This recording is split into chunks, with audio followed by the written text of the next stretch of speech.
Shalom Bapak Ibu dan saudara, selamat pagi. Salam sejahtera buat kita semua. Kiranya Tuhan terus menyertai dan menolong kehidupan kita di sepanjang hari ini. Saudara, ada satu bagian firman Tuhan yang menjadi perenungan bagi kita pada pagi hari ini di dalam 1 Yohanes pasal yang ketiga ayat 1 sampai ayat yang ke-6. Demikian firman Tuhan, lihatlah betapa besarnya kasih yang dikaruniakan Bapa kepada kita, sehingga kita disebut anak-anak Allah, dan memang kita adalah anak-anak Allah. Karena itu, dunia tidak mengenal kita sebab dunia tidak mengenal Dia. Saudara-saudaraku yang kekasih, sekarang kita adalah anak-anak Allah, tetapi belum nyata apa keadaan kita kelak. Akan tetapi, kita tahu bahwa apabila Kristus menyatakan dirinya, kita akan menjadi sama seperti Dia, sebab kita akan melihat Dia dalam keadaannya yang sebenarnya. Setiap orang yang menaruh pengharapan itu kepadanya menyucikan diri sama seperti Dia yang adalah suci. Setiap orang yang berbuat dosa melanggar juga hukum Allah, sebab dosa ialah pelanggaran hukum Allah. Dan kamu tahu bahwa Ia telah menyatakan dirinya supaya Ia menghapus segala dosa, dan di dalam Dia tidak ada dosa.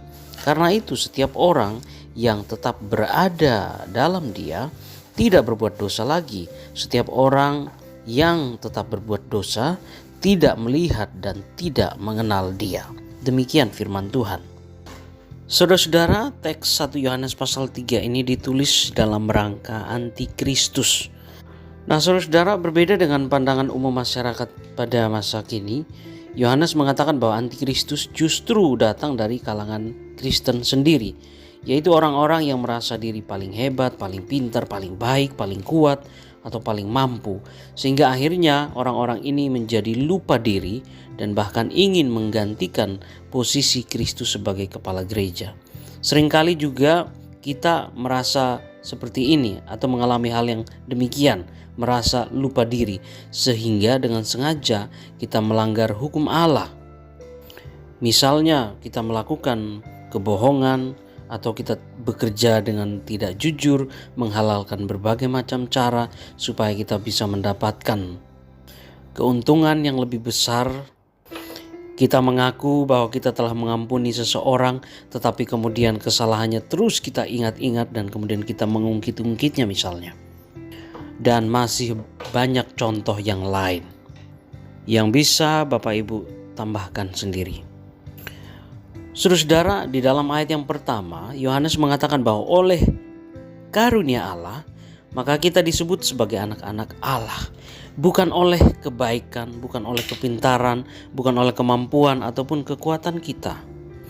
Jadi seharusnya kita tidak lagi menjadi orang yang merasa serba tahu atau serba mampu sehingga tidak merasa membutuhkan Allah, atau bahkan kita ingin menggantikan posisi Kristus.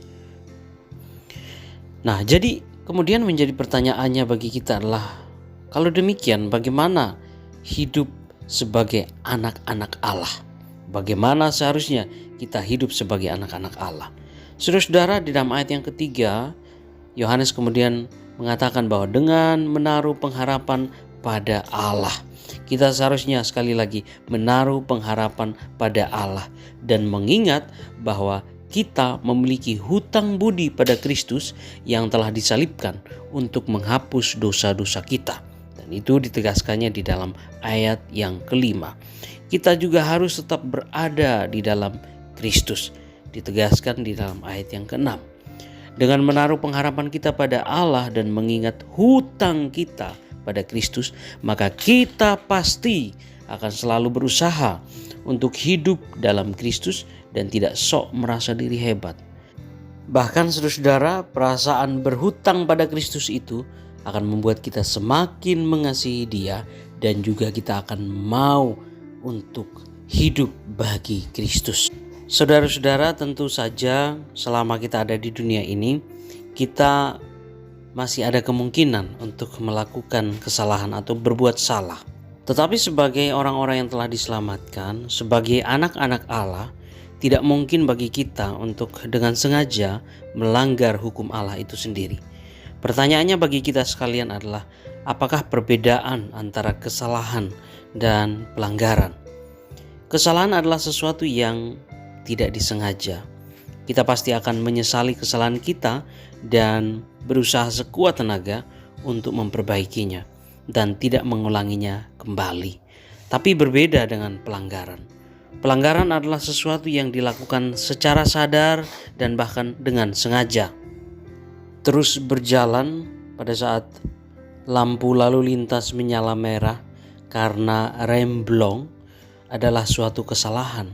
Tetapi melakukannya secara sadar dan sengaja karena kita sedang kebut-kebutan misalnya atau buru-buru, itu adalah sebuah pelanggaran.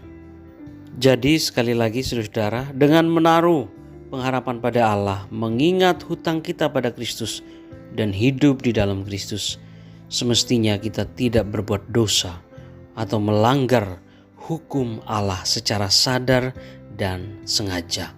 Begitulah seharusnya kita hidup sebagai anak Allah.